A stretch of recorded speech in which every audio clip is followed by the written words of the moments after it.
सभी क्रांतिकारी महामानव का याद करते हुए मैं अपने दो शब्द कहना चाहूँगी। मंच पर उपस्थित हम सबके लाडले नेता और राष्ट्रीय नेता श्रद्धेय बाड़ा साहेब आम्बेडकर जी और हमारी प्रदेश अध्यक्षा रेखा ताई ठाकुर और मंच पर उपस्थित सभी अतिथिगण और भाइयों और बहनों, मैं मंच पर हूँ तो मेरी निगाह जहाँ तक जा रही है मुझे एक पूरा जन सैलाब नजर आ रहा है। तो मुझे लग रहा है कि वंचित बहुजन अघाड़ी बाबा साहेब के विचार और संविधान के लिए जो लड़ाई लड़ रही है, आज उसमें हम कामयाब हो रहे हैं। आप सब जो लोग समय निकाल कर आए हैं, इतनी देर बैठ रहे हैं, तो मुझे लग रहा है कि हम जो संविधान बचाओ जन जागरण अभियान चला रहे हैं उसमें हमें कामयाबी मिल रही है। बहुत से बहनों भाइयों के हाथ में मैंने पोस्टर देखा, मी हिंदू, मी मुस्लिम, मी धनगर, मी फला फला।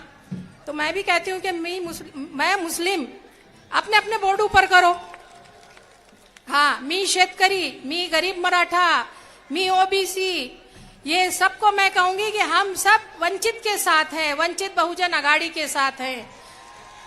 और वंचित बहुजन अघाड़ी हमारा मंच है, हमारे लिए लड़ने वाली एक पार्टी, एकमात्र महाराष्ट्र में, पूरे हिंदुस्तान में एकमात्र पार्टी कौन सी है? जोर से बोलो। हाँ, सबने तो बहुत कुछ कहा है, लेकिन मैं जरा विषय हटकर कहूंगी। उम्मीद है कि आपको मेरा विषय पसंद आएगा। पिछला जो लोकसभा का विधानसभा का इलेक्शन हुआ है, उसने मुझे सोचने पे मजबूर किया कि मुझे अभी एक भाई साहब ने कहा कि 6 लाख ऐसी समाज की आबादी है और जहां तक मेरा अनुमान है कि 4 लाख के करीब यहाँ पर मुसलमानों की आबादी है, जनसंख्या है, ओबीसी की है, थोड़ा विजय आंटी दूसरे भी हैं। तो फिर हमारा जनप्रतिनिधि चुनकर क्यों नहीं आया? क्या कारण है? क्या आपने कभी उसके ऊपर गौर किया? मैं आपको थोड़ा सा इतिहास में ले जाऊंगी कि पुराने जो थे, अड़सुड़ साहब, सब पहचानते हैं ना उनको, जो हार गए, जिन्हें हराकर नवनीत राणा चुनकर आई है। हाँ, तो हमारा अमरावती क्षेत्र जो है किस लिए मशहूर है? किस लिए मशहूर है? संतरों के लिए, संतरों के बागीचों के लिए। यहाँ पे अचलपुर है, मोर्शी है और ऐसे 2 और जिले हैं जो संतरों की खेती के लिए बड़े मशहूर थे। और उन्होंने एक डिमांड रखी थी कि हमारी संतरों की बहुल खेती होती है और आप हमें जो है यहाँ पर एक कोल्ड स्टोरेज और एक फूड प्रोसेसिंग कंपनी खोल दे, ताकि यहाँ के बेरोजगार युवकों को, पढ़े लिखे युवकों को यहाँ पर नौकरी मिले, उनको रोजगार मिले। और हमारा जो संतरा जो जाया होता है, वेस्ट होता है, बर्बाद होता है, उसको कुछ यानी वो वेस्ट नहीं होगा, किसानों को आमदनी होगी। अड़सुड़ साहब ने उस पर कुछ भी नहीं किया। वो विषय को लेकर कौन आई? हमारी प्रिय नवनीत राणा जी आई। 5 साल खत्म होने को आ रहे हैं, है कोई cold storage, food processing company है? हाँ, तो क्या है? ठन ठन गोपाल। अब हम ये देखते हैं कि 2019 में लोकसभा का इलेक्शन हुआ। अब यहाँ बौद्ध बांधवों की, मुसलमान बांधवों की इतनी सारी लोक संख्या है और हमारी राष्ट्रवादी जो पार्टी है भारत की और कांग्रेस, उनको एक ऐसी जो कहना चाहिए उम्मीदवार नहीं मिला। उन्होंने किसको समर्थन दिया? आजाद नवनीत राणा को दिया ना। क्यों दिया? कि इससे पहले गवई साहब, याद है ना आपको, राज्यपाल थे, वो चुन कर आए थे। और सबको मालूम है कि अमरावती जिला जो है किसके लिए राखी हुआ है? एससी समाज के लिए, है क्या नहीं? तो उनको लगा कि भाई आप अगर गवई साहब के बाद अगर हमने कोई कैंडिडेट दिया तो ये समाज का प्रतिनिधि मिल जाएगा, ये समाज तरक्की कर लेगा। तो इतनी पुरानी कांग्रेस पार्टी, इतनी पुरानी राष्ट्रवादी पार्टी, और उनको जनाब कोई कैंडिडेट ही नहीं मिला। समर्थन किसको गया? नवनीत राणा को। और हमारे नवनीत राणा को जो दिया गया समर्थन, तो उनका भी नौटंकी, झूठ, फरेब। अब आप बोलेंगे कि ये 3 शब्द मैंने क्यों यूज किया? झूठ तो ये सर्टिफिकेट है, वो झूठा है। आपने मोची का सर्टिफिकेट दिया, जिसमें आप हाई कोर्ट में हार गई, सुप्रीम कोर्ट में आपका केस गया है। नौटंकी क्या है? सिनेमा की पर्दे पे रोना। नौटंकी क्या है?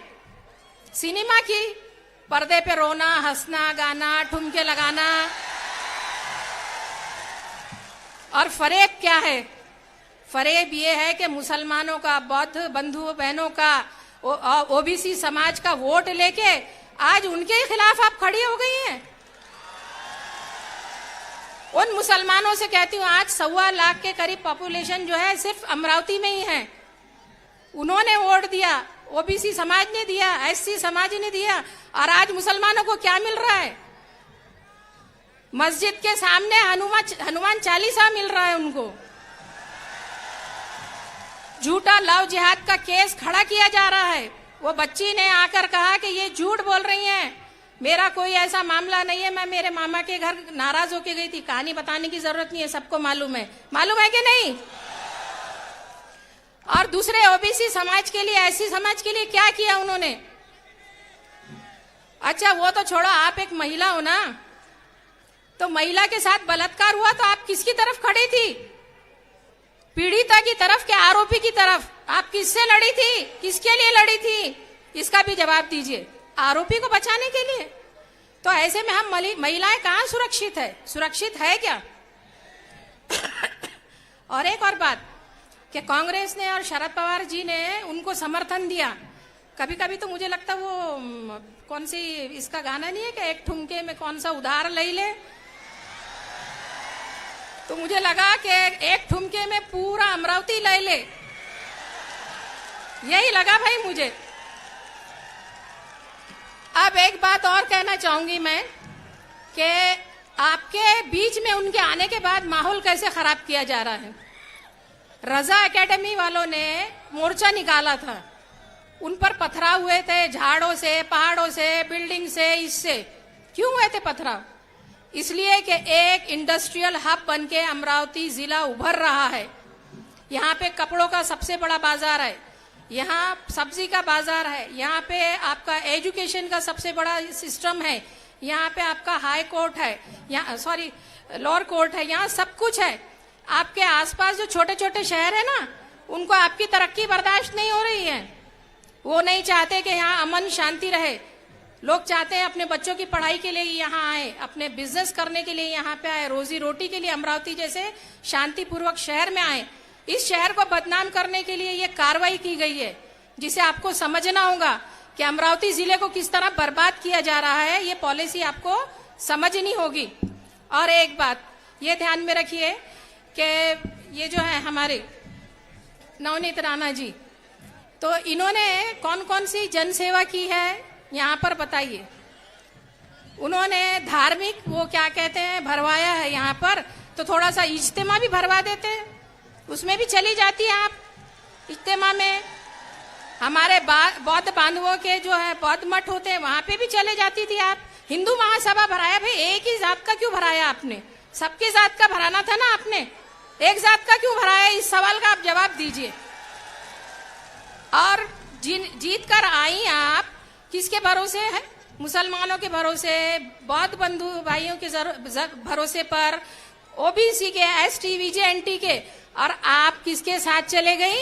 बीजेपी के। और क्यों गई आप बीजेपी के साथ? क्योंकि मैंने क्या कहा कि झूठ के बल पर आई है, झूठी सर्टिफिकेट पे। और सुप्रीम कोर्ट किसकी है? रंगा बिल्ला की। रंगा बिल्ला कौन है?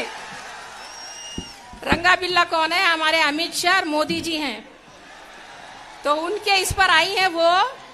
सबको मालूम है सुप्रीम कोर्ट के फैसले कहाँ और किसके नाम से निकलते हैं, किसके फेवर में निकलते हैं। इसलिए बहनों भाइयों, मैं अपने अब यहाँ चंद शब्द खत्म करना चाहती हूँ, लेकिन एक बात जाते जाते कहूंगी कि अभी भी होश के नाखून लो, इलेक्शन लगने वाले हैं। और कितना अच्छा हो कि जमीन पे सारी हरियाली हो, आकाश नीलिमामय हो, दोनों अगर मिल गए तो हमारे प्रतिनिधि को कोई नहीं हरा सकता। आपने मुझे यहाँ बोलने का मौका दिया, धन्यवाद।